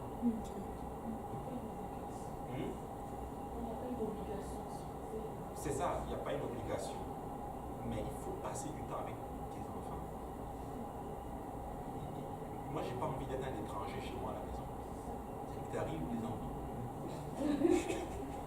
C'est qui toi? C'est qui? Aïe, c'est moi là, c'est moi votre papa. Tu vois donc. Et des fois, on tombe dans l'erreur. On tombe dans l'erreur. Maintenant, est-ce que c'était ça le problème de Samuel? Je ne sais pas. Mais c'est la porte ouverte à des suggestions, à des suppositions, et on peut utiliser cela pour enseigner à nos familles, tu vois. Et c'est important. Donc, c'est ça que Samuel. Et là, la Bible dit, ses fils ne mentaient pas. La Bible dit tous les anciens d'Israël s'assemblaient et vinrent auprès de Samuel à Rama et lui dirent: voici, tu es vieux et tes fils ne marchent point sur tes traces. Maintenant, établis sur nous un roi pour nous juger, comme il y en a chez toutes les nations. Samuel vit avec plaisir, avec déplaisir qu'il disait: donne-nous un roi pour nous juger. Ça, c'est les anciens. Il vient dire à Samuel: écoute, Samuel, dans les normes, c'est ton fils qui doit te succéder. Mais ils ne servent pas Dieu. Établis sur nous un roi, comme il y a là dans toutes les nations. En fait, le but, ce n'était même pas avoir un roi pour être dirigé. Non. Le but, on veut ressembler aux autres. Ce même esprit-là, ça y est dans l'Église. De vous dire, il y en a qui vont faire les choses pour ressembler à tel. Pourquoi? Tu n'es pas tel. Écoutez, Israël n'était pas comme les autres nations. Israël, c'était le peuple de Dieu. Le seul roi sur Israël, c'était qui? Dieu. Ils disent non, nous on veut un roi humain. En fait, ils sont juste en train de dire, on ne veut pas un roi parfait, on veut un roi imparfait. On ne veut pas un roi puissant, on veut un roi impuissant. On veut juste un être humain. Comme nous, comme les autres nations. Non, non. On n'a pas besoin d'avoir les autres. Et des fois, c'est ça le problème avec nous, les enfants de Dieu. On envie tellement les autres. C'est bizarre, hein? On voit, je ne sais pas pour vous, mais c'est comme si c'est toujours pour l'autre qui est bien. Alors que l'autre te regarde, c'est pour toi qui est bien. C'est vrai. Et Dieu m'a montré ça. Dieu m'a dit, écoute fils, si tu veux être heureux, apprends à apprécier ce que tu as. Je vous dis, moi je ne veux pas les enfants de quelqu'un d'autre. Je veux les enfants que Dieu m'a donnés. Je suis content avec eux. Ils ne sont pas parfaits. Ils font leur bêtise parce que ce sont des enfants. Mais c'est eux là que je veux. Je ne veux pas la femme de quelqu'un d'autre. Je veux celle que Dieu m'a donnée. Amen. Elle n'est pas parfaite. Moi non plus, je ne suis pas parfait. Mais c'est la femme parfaite pour moi. Aussi simple que cela. Et beaucoup de couples sont brisés comme ceci. On regarde l'autre. Tu fais comme il fait avec sa femme. Écoute, tu ne sais pas ce qu'ils vivent à la maison. Ce n'est pas la même chose. C'est différent. Oh non, regarde, ta chaussure est jolie. Et moi aussi, je veux ça. Je vais l'acheter la même chaussure. Vous n'avez pas le même salaire, les mêmes finances. Vous n'avez pas le même niveau. Mais comme ça. Vous n'avez même pas la même pointure. Merci beaucoup. Pas la même pointure. Hein? Il y a des gens qui fonctionnent comme ça. Oh, tel frère ou telle soeur a acheté une voiture. Moi aussi, je vais acheter une voiture.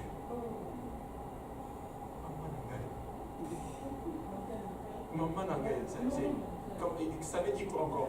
Oh maman, c'est comme maman. Oh hein? Maman, oh maman.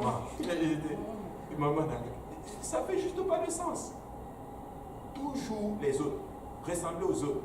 Ressembler aux autres. Oh, tel a fait ceci. Bah, moi aussi, je dois faire ceci. Avant qu'on achète notre maison, c'était à l'époque où tout le monde achetait des maisons autour de nous. On se disait, wow, je vais être honnête avec vous, on n'avait pas l'argent pour nous, on n'avait rien.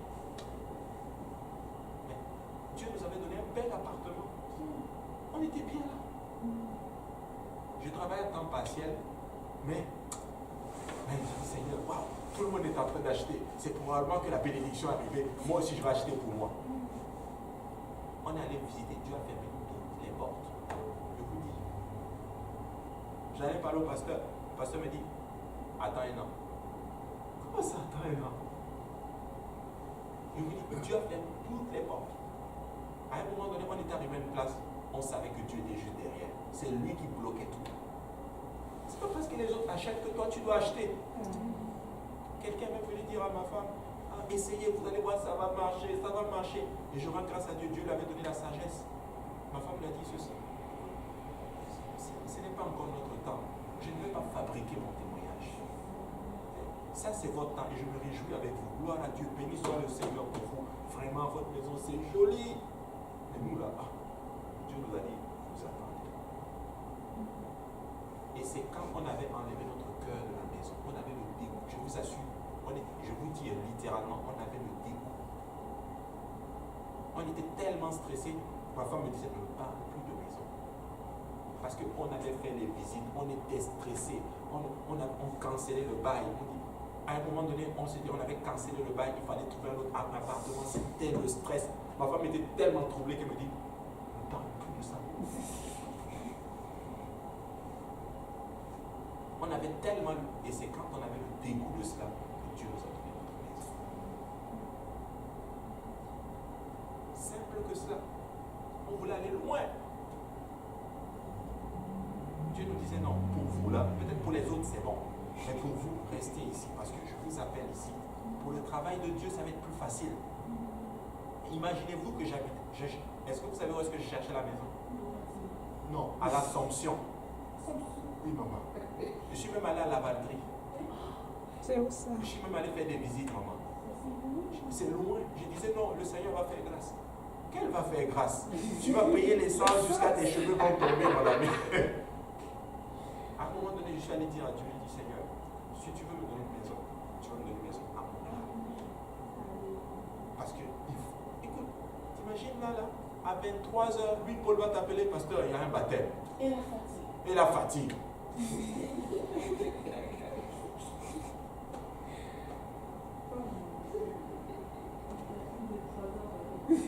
Mais c'est beaucoup 3 heures de route.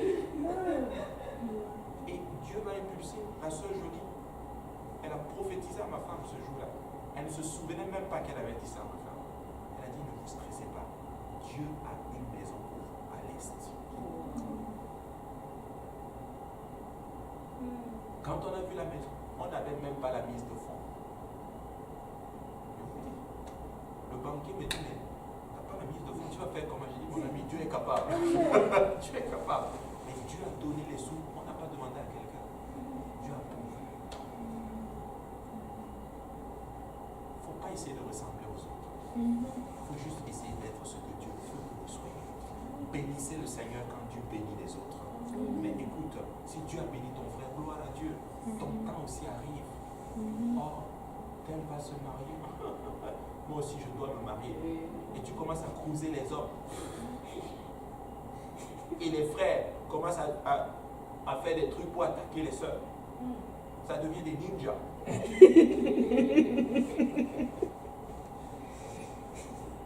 Tout le monde a des révélations maintenant. Dieu m'a dit que c'est elle. Comme le pasteur a prêché dimanche. L'Éternel m'a dit que non, c'est telle sœur. Joe, tu n'as même pas encore fini. Lui qui se marie là, il a fini l'université. Il travaille. Il est capable de prendre soin d'une femme. Il est capable. Mais toi, tu es encore à l'école. Tu n'as même pas encore fini tes affaires. Tu sais, nous ne sommes pas comme les autres. Nous devons apprendre à juste dire à Dieu, Seigneur, donne-moi ce qui est bon pour moi. Amen. Israël voulait ressembler aux autres. Oui. Est-ce que c'est même mieux si moi je me suis dit, genre, avant certaines choses, Seigneur, moi je fais ceci, avant que je m'embarque dans n'importe quoi. Est-ce que c'est bien? Bah, tu peux, c'est sûr, c'est pas que c'est bien. Parce que je te dis, genre, j'ai vu comment les cousines sont avec les enfants, tout ça. Je me suis dit, non, il faut mieux que j'aille voyager d'abord, je fasse missionnaire. Il faut que je voyage, il faut que j'aide les gens avant de m'engager là-dedans. Parce que j'ai quand même, on voit qu'on permet de voir les choses commencer, quand même prendre du temps et tout ça, et prendre le temps même pour vivre sur le cinéma. Au mieux que d'abord je me concentre avec les affaires des autres, au mieux que je me concentre. Est-ce que c'est bien? Il faut que, tu sais, il faut prendre ta relation avec Dieu au sérieux. Mais il faut arriver à une place où il faut avoir un équilibre. Un enfant de Dieu, bah, c'est un enfant aussi, comme les autres enfants.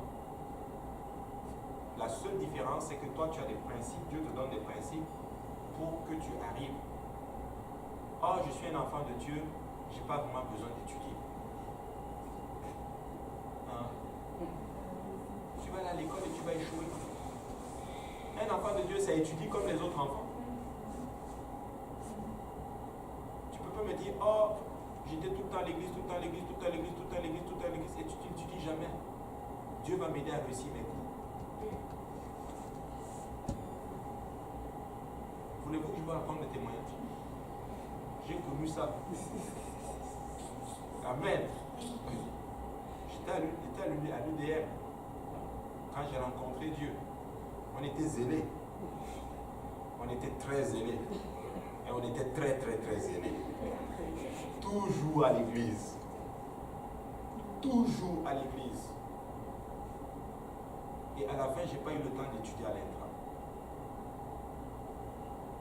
Je suis allé devant Dieu. Je vous dis, j'ai pleuré devant le Seigneur. J'ai dit, papa, si j'échoue ce coup, vraiment là, c'est normal. Mais please, fais quelque chose. Fais quelque chose. Ça, c'était vraiment une exception. Et le Seigneur m'a dit, ok, prends cet ancien examen, étudie-le. Je l'ai fait. Je suis allé à l'examen. Je suis tombé sur le même ancien examen. J'ai eu A+ au cours. Maintenant, vous savez ce que Dieu m'a dit après? Mon ami, là, je t'ai aidé. Mais la prochaine fois, je vais te laisser et tu vas couler le cours. Amen.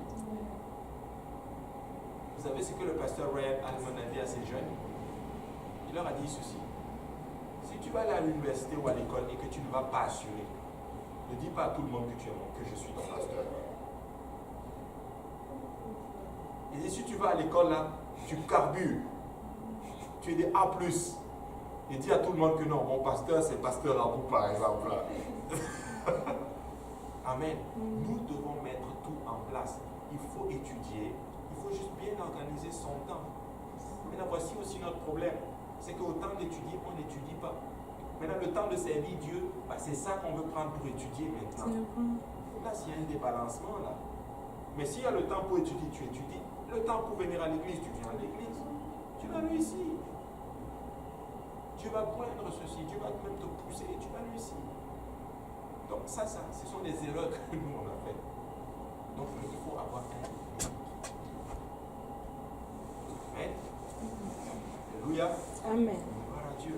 Donc c'est un peu cela. Et Israël voulait ressembler aux autres, mais ils ne sont pas comme les autres. Et des fois, ce qui va pousser quelqu'un même à quitter la maison de Dieu, c'est qu'il veut faire maintenant comme le monde. Ah, mais moi je regarde dans le monde, on n'est pas vraiment obligé. Moi je connais des gens qui ne sont pas obligés de venir à l'église. Ils ne viennent pas tout le temps à l'église comme nous on fait là, mais ils réussissent. Ok, mais et alors? Toi tu n'es pas comme lui. C'est pas parce que lui il réussit sans venir à l'église que toi tu ne dois plus venir à l'église. Ça ne fait juste pas de sens. Toi tu es un enfant de Dieu. Et on veut tellement ressembler aux autres, qu'à un moment donné, on fait, écoutez, ce que je vous dis là, j'ai commis beaucoup d'erreurs.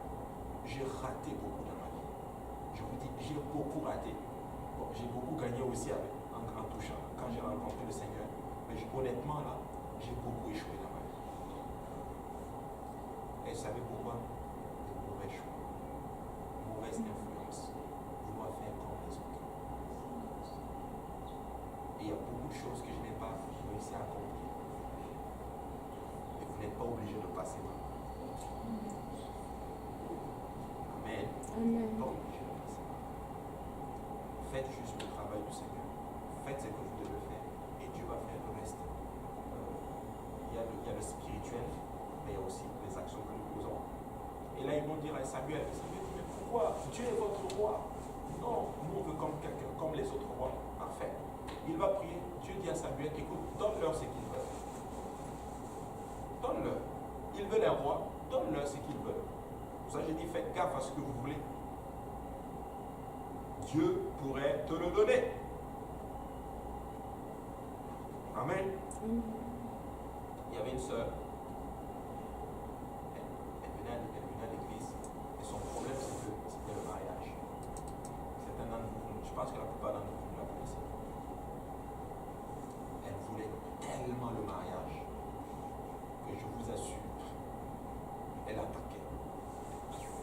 Elle attaquait. Attaquer, hein? Elle attaquait, quoi. Vous comprenez, hein? Voilà, elle cruisait, voilà, c'est le mot. Elle cruisait, voilà. Et un jour, il y a notre frère qui est là, qui est venu à l'église. Le frère a commencé à servir Dieu petit à petit, petit à petit. Le frère n'était même pas dans le. Il n'était pas encore même dans le Seigneur. Il n'avait même pas fait 1 an, 2 ans à l'église. Ils se sont même retrouvés à vivre ensemble. L'homme de Dieu était contre. Elle a forcé. Elle a épousé le gars. Je vous dis, ça a été la catastrophe. Le gars l'a fait souffrir. Aujourd'hui, ils ont divorcé. Le gars est retombé dans la même chose. À un moment donné, apparemment, le gars avait utilisé sa marge de crédit à plus de 40 000 $. Il s'est retrouvé avec ses dettes. Aujourd'hui, elle est divorcée. Et ce que j'ai entendu, c'est qu'elle a même dit ceci. Pourquoi quand je me mariais, le pasteur ne m'a pas obligé à ne pas l'épouser?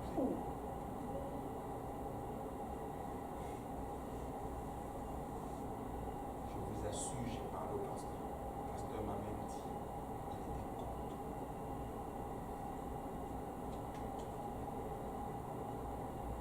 Pourquoi? Toutes mes amies autour de moi sont en train de se marier. Moi aussi, je vais être comme elle.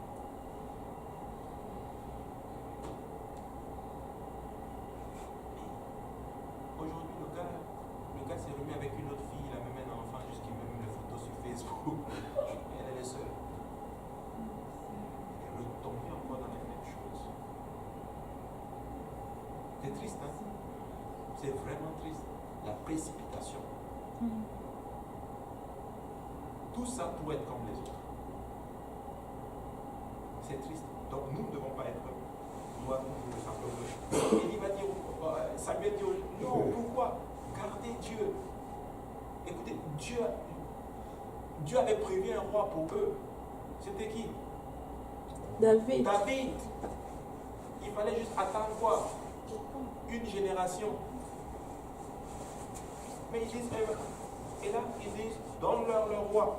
Mais regarde, c'est que le Seigneur dit, au verset 10, Samuel rapporta toutes les paroles de l'Éternel au peuple qu'il venait d'entendre. Regardez, c'est que, voici quel sera le droit du roi qui régnera sur vous. Il prendra vos fils et il mettra sur ses chars et parmi ses cavaliers afin qu'ils courent devant son char. Il s'en fera des chefs de 1000, des chefs de 50 et il emploiera à labourer ses terres, à récolter ses moissons, à fabriquer ses armes de guerre et l'artillerie de ses chars. Il prendra vos filles pour en faire des parfumeuses, des cuisinières et des boulangères. Il prendra la meilleure partie de vos champs, de vos vignes et de vos oliviers et la donnera à ses serviteurs. Il prendra la dîme du produit de vos semences et de vos vignes. Il donnera à ses eunuques et à ses serviteurs. Il prendra vos serviteurs et vos servantes, vos meilleurs bœufs et vos ânes et s'en servira pour ses travaux. Il prendra la dîme de vos troupeaux et vous-même serez ses esclaves. Et alors vous crierez contre votre roi que vous serez choisis. Mais l'Éternel ne vous exercera point. Dieu leur dit, voici ce que le roi va faire. Mais quelqu'un peut me lire le verset 19. Le peuple refusa d'écouter la voix de Samuel. Dit que il n'a qu'à le faire. C'est ça que nous on veut. Aveuglement. Tu sais, c'est la semaine passée que Dieu m'a donné cette révélation. Ça ne sert à rien d'essayer de parler à quelqu'un dans son état de rébellion. Il n'entend pas. Il y a certaines personnes qui sont tellement dans leur truc que tu vas leur dire quelque chose, je ne viens pas pour demander ton avis. Je viens juste pour te dire.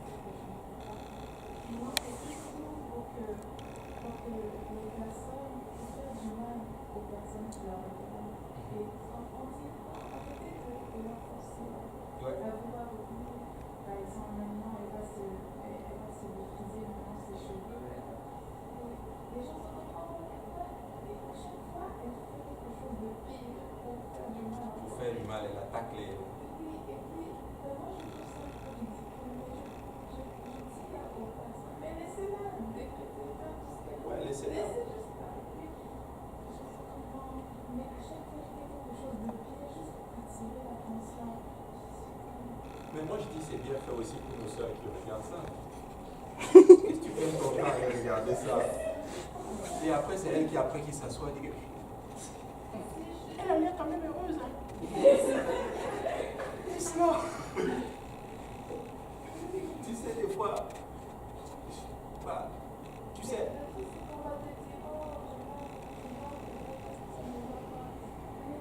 Au fond, au fond, tu sens que c'est pas... Non, tu sais, il faut prier, mais il faut laisser la personne. Ça a l'air méchant ce que je dis, mais c'est pas forcément méchant. Le fils prodigue, son père n'est pas allé le chercher. Il l'a laissé, il a fait attendre. Quand il a vu que, mon ami, même c'est chaud, vraiment, même les mercenaires, les servants chez mon père sont mieux traités que ce que je vis en ce moment. Je retourne chez mon père, il est revenu. Il est revenu. Le pasteur enseigne. Naomi est parti. Naomi dit, ah, écoute, moi, restez avec vos affaires, moi je retourne chez moi. C'est quand elle est partie que Dieu a visité Israël.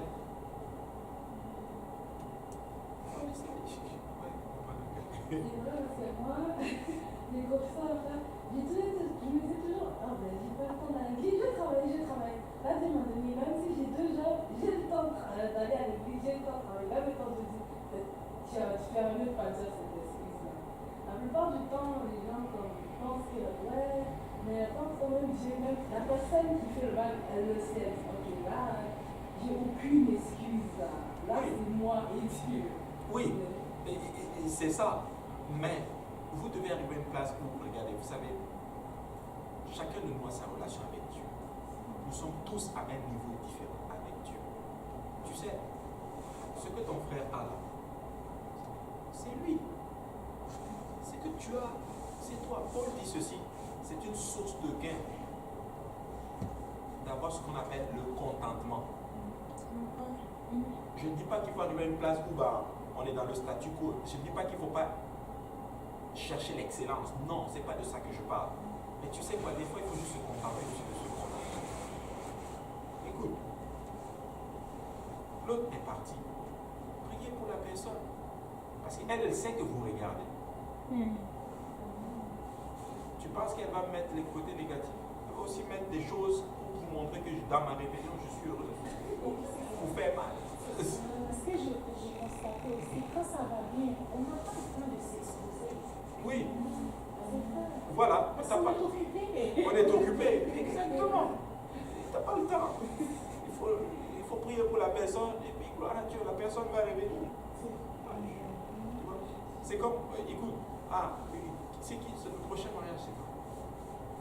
C'est qui va se marier prochain? Ange. Voilà, Ange. Ange va se marier. Ange, c'est un frère de Saint-Laurent. Il va se marier. Mais écoute, si au moment du mariage de Ange, je n'ai pas les sous, je ne vais pas me fatiguer à aller acheter un nouveau costume.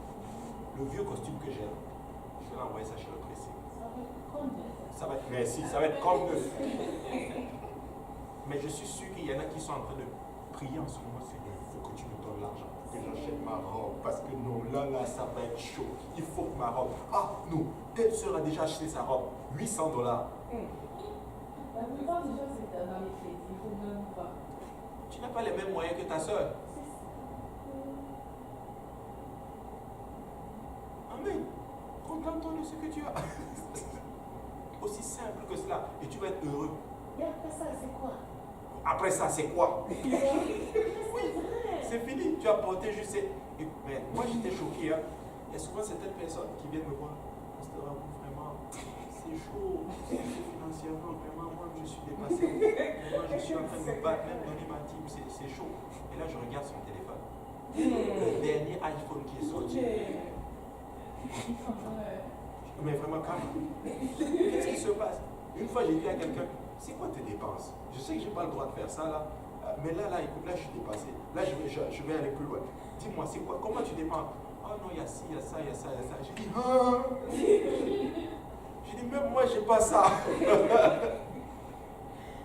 Oui. Oui. Je sais, c'est parce qu'on se laisse, on se laisse nous-mêmes nous mettre la pression. Il y a quoi? La pression. Comment ça?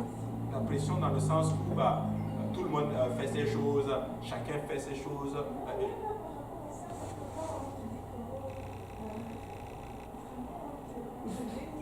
On te dénigre? Ah non, non, moi les gens, moi je sais comment régler ça. Pourquoi moi on ne me fait pas ça?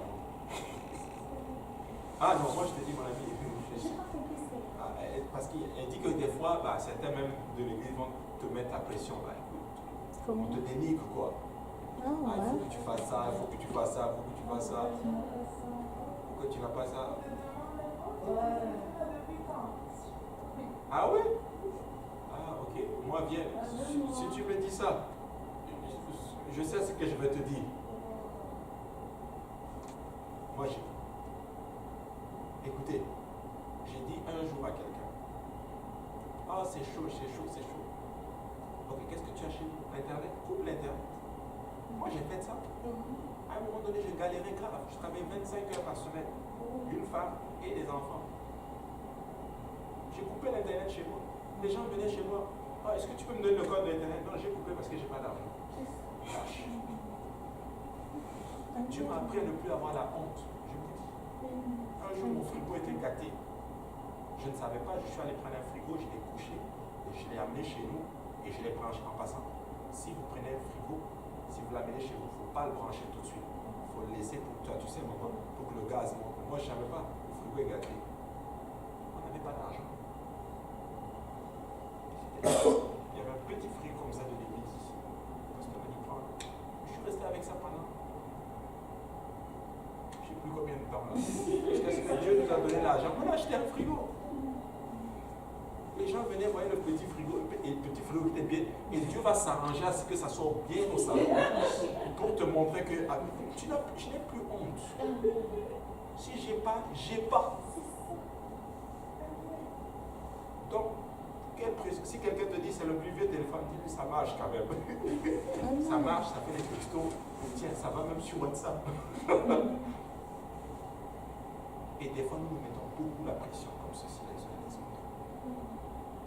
Il y a des enfants ici à l'église, leurs parents sont hyper riches. Quand je dis hyper riches, hyper riches. Je ne peux pas me comparer à eux. Mes parents n'ont pas les mêmes sous qu'eux. Je ne suis pas comme les autres. Et quand tu vis comme ça, tu es heureux. Tu es très heureux. Tu es tellement heureux. Et Dieu te bénit tellement. La bénédiction, ce n'est pas l'abondance. C'est pas avoir. Tu sais, la bénédiction,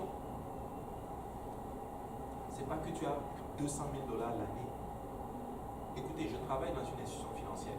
Je vois des gens qui ont des gros revenus. Mais ils sont endettés jusqu'au bout. Mais tu vas voir certaines personnes, ils ont peut-être même pas 40 000. Mais je te vous dis, ils vivent dedans, ils voyagent dedans. Et ils n'ont pas de dette. Comment ils font? Le train de vie. Le train de vie. Ça, c'est le problème des jeunes. Moi, je dis souvent quelqu'un qui est chez nous. Si tu habites quelque part et que tu n'as pas de loyer à payer, tu es béni. Là, mets l'argent de côté comme pas possible. Économise. Tu n'es pas obligé d'avoir le dernier iPhone qui est sorti. Tu n'es pas obligé. Ah non, mais c'est sorti. Ils disent qu'il y a une promotion à 0 $. 0 $. On sait comment on va te récupérer cela.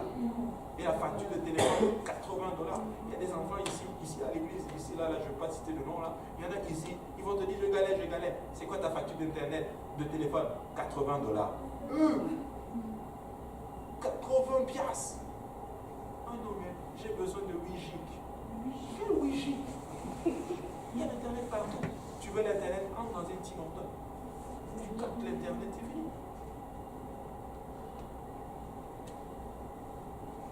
Donc, Seigneur nous aide. Je sais de quoi je vous parle. Quand je suis arrivé au Canada ici, ça allait bien. Le Seigneur avait béni mes parents. Financièrement, ça allait. Les études, ça allait. Ça carburait à l'école. Vous savez ce que Dieu va faire? Dieu va fermer le robinet. Et là, j'avais des amis à l'époque qui me disaient, oh non, je suis allé à la banque, on m'a donné une carte de crédit. Jusqu'à ce moment-là, je n'étais même pas chrétien, mais Dieu avait toujours sa main sur moi. Ah, toi, moi aussi, je vais aller demander la carte de crédit. On ne m'a pas donné. On me dit, non, toi, tu es étudiant étranger. Attends, lui aussi, il est étudiant étranger. Pourquoi vous lui avez donné? On ne m'a pas donné. J'ai poussé. Donnez-moi. On ne m'a pas donné. Jusqu'à ce qu'un jour, une banque m'appelle, un BNA, qu'on peut te donner une carte de crédit. J'ai dit, voilà. Moi aussi, je vais. Et quand j'ai pris ma carte de crédit, je dit, les gars, j'ai aussi ma carte de crédit. Je vous dis, je suis tombé dans les dettes. C'est allé dans le recouvrement. Après mes études, j'ai dû travailler fort pour payer. Et c'est resté dans mon dossier pendant longtemps. J'étais même pas capable d'avoir une carte de crédit à $500. J'ai dû travailler mon crédit fort pendant peut-être 2 ou 3 ans pour commencer à avoir des projets maintenant d'achat d'une maison. Tout ça pour être comme les autres.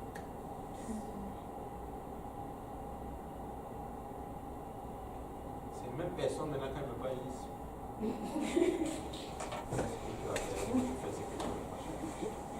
Nous ne sommes pas comme les autres.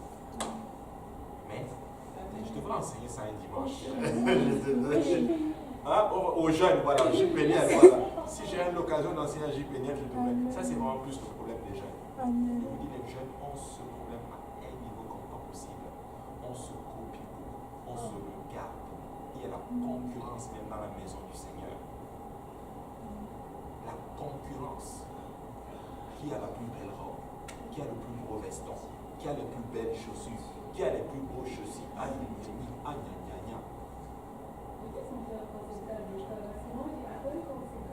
Je travaille ici devant le club, des fois, genre, elle me demande, il faudrait que tu mettes avec ces vêtements, ça, tu dis, mais non, ça ne convient pas avec les affaires de business. Ah, mais ça ne convient pas, là, maintenant, tu es rejeté, parce que tu ne portes pas ça, tu le prends, mais il faut que tu vas avec le niveau. Moi, je n'ai pas honte. Je vais te raconter mon témoignage. Il fut un temps où, moi, je galérais tellement que je n'étais même pas capable d'acheter une robe. Une robe. Je galérais, c'était chaud. Je m'achetais. J'avais 2 chemises blanches. Chaque dimanche, ma femme mettait ça dans l'eau de Javel. Elle lave ça bien, elle propre, parfume. Quand j'arrivais à l'église, tu as l'impression que le type a changé une nouvelle chemise. J'étais clean, propre. Mais personne ne savait que c'était chaud. Écoute, j'ai pas les sous. Et quand je suis arrivé, quand j'ai commencé à dire à Dieu, ok Seigneur, j'ai compris. Tu as commencé maintenant à bénir. Tu as commencé à ouvrir les portes. Et tranquillement, ça va. Mais aujourd'hui, je suis arrivé à cette conviction que tant que ce n'est pas le temps de Dieu, je ne fais rien.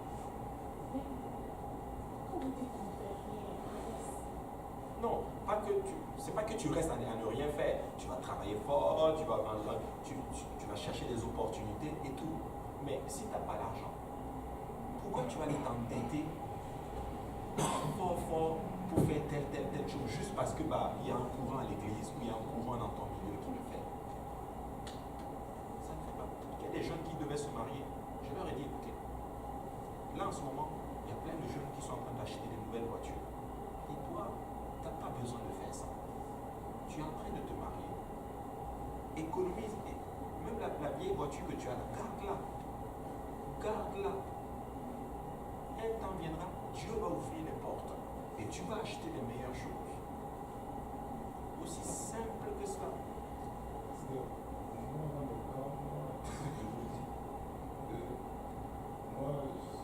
Le combat avec moi, c'est juste consécration, c'est que si un se prenait plus considéré pour moi, il me dit, il faut que aussi j'arrive à signer Voilà. Moi, c'est toujours comme ça que moi j'ai vu la chose. Ça, c'est dans le niveau de la consécration dans le Seigneur. J'ai pas compris ce qu'il a dit. Il dit que la comparaison, c'est avec lui-même. C'est ça, non? Ah, ok. C'est avec lui-même. Mais en ce qui concerne le matériel, si ne vous regardez pas. Si Dieu te bénit, fais. Si Dieu te bénit, jouis de tes bénédictions. C'est réglé. Dieu t'a béni, bénis tes enfants, bénis ta famille, donne-leur il faut bénir tes proches là, il faut leur donner le meilleur. Si Dieu te bénit, donne. Et si tu n'as pas, tu n'as pas. Si l'autre vient s'asseoir avec une nouvelle chaussure, dis gloire à Dieu Seigneur. Un jour, donne-moi aussi une chaussure, mais pas comme les autres. Ils disent que c'est ça que nous voulons. Et là, Dieu va leur donner le tout premier roi d'Israël. Et c'est lui que nous allons étudier la prochaine fois. C'était le roi Saül. La Bible dit qu'il était grand, il était beau. Mais c'était un roi pervers et un roi charnel, imbu de lui, orgueilleux. Il a bien commencé. Il a mal. Et quand le peuple était dégoûté de Saül, Dieu leur a donné le second roi, qui était l'homme selon son cœur, qui était s'ils avaient juste attendu une génération, ils auraient eu David. Des fois, nous passons toujours par Saül avant d'avoir David. Moi, j'ai plus envie de passer par Saül. Je veux avoir David directement. Amen. Amen. Alléluia. On va s'arrêter là pour aujourd'hui. Mais c'est pas évident. Hein? Mais Dieu permet des fois qu'on passe par des expériences pour nous aider à comprendre que la vie chrétienne, c'est vraiment le contentement. La vie chrétienne, c'est chacun sa relation avec Dieu. Amen. Amen. Est-ce qu'il y a d'autres questions? Non? On va prier.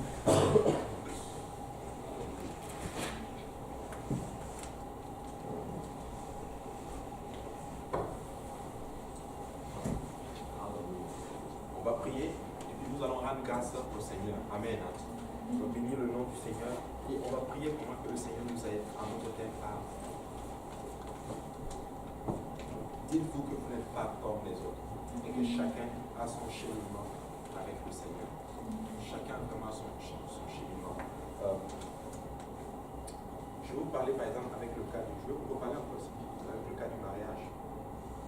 Nous, quand on a commencé avec les jeunes, à l'époque, il y avait moi, il y avait le pasteur Lionel, il y avait Yannick, pasteur Yannick, Achille, Apo. Et on était en fait le noyau quasiment là à commencer comme cela avec ces jeunes-là. Et on était vraiment aidés pour le Seigneur. On était aux études, d'autres finissaient. Le pasteur Yannick avait déjà fini, lui, il travaillait déjà. Et puis là, on parlait aussi du mariage. On nous disait, ah non, moi je veux marier avec, moi j'aime pas me marier avec tel, etc., etc. Et un jour, Dieu m'a parlé. Dieu m'a vraiment parlé. Et je les ai assis, je les ai dit, guys, moi, Dieu m'a parlé, Dieu m'a dit, moi c'est pas bien. Ça là, mariage, je ne suis pas dedans. Mais certains d'entre eux avaient plus d'avance. C'était avait fini, travaillaient déjà. Moi, j'étais encore. C'était bon. Mais vous savez quoi? J'étais le premier à me marier. J'ai jamais compris ça. Pourquoi? Parce qu'à un moment donné, c'était plus dans ma tête. Tu sais, avec Dieu, quand tu commences à regarder les choses matérielles comme de la boue, c'est là qu'il te le donne. Voilà pourquoi l'apôtre Paul dit, je regarde toutes ces choses comme de la boue. Comme de la boue. Dieu donne à ses enfants pendant qu'ils dorment. Dieu te le donne pendant que tu dors. Je vais encore vous choquer. Demandez à ma femme, notre maison, on l'a eu, je n'étais pas au travail. Je ne travaillais pas. J'étais en congé parental. Le banquier m'avait même dit, tu ne retournes pas au travail, moi je ne donne pas le financement. Je dis, je suis encore vieux là. Il m'a même appelé, même dit que ça passait ton financement. Amen. C'est pas moi, c'est Dieu. Parce que regardez ces choses comme de la boue, mariage ou les enfants ou la famille, ou je vais servir Dieu. Et quand tu regardes, Dieu dit, ok, toi tu es prêt. Mais quand tu trouves attaquer dessus, tu vas attendre. Amen. Alléluia. Qu'est-ce qui veut aimer sa voix est touchée? Esther, vas-y. Alléluia.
Faut prier aussi pour la nourriture. Oui. En bas, ok. Bon, alléluia. Esther, continue à prier pour la nourriture. Apparemment, tu dois prendre le repas.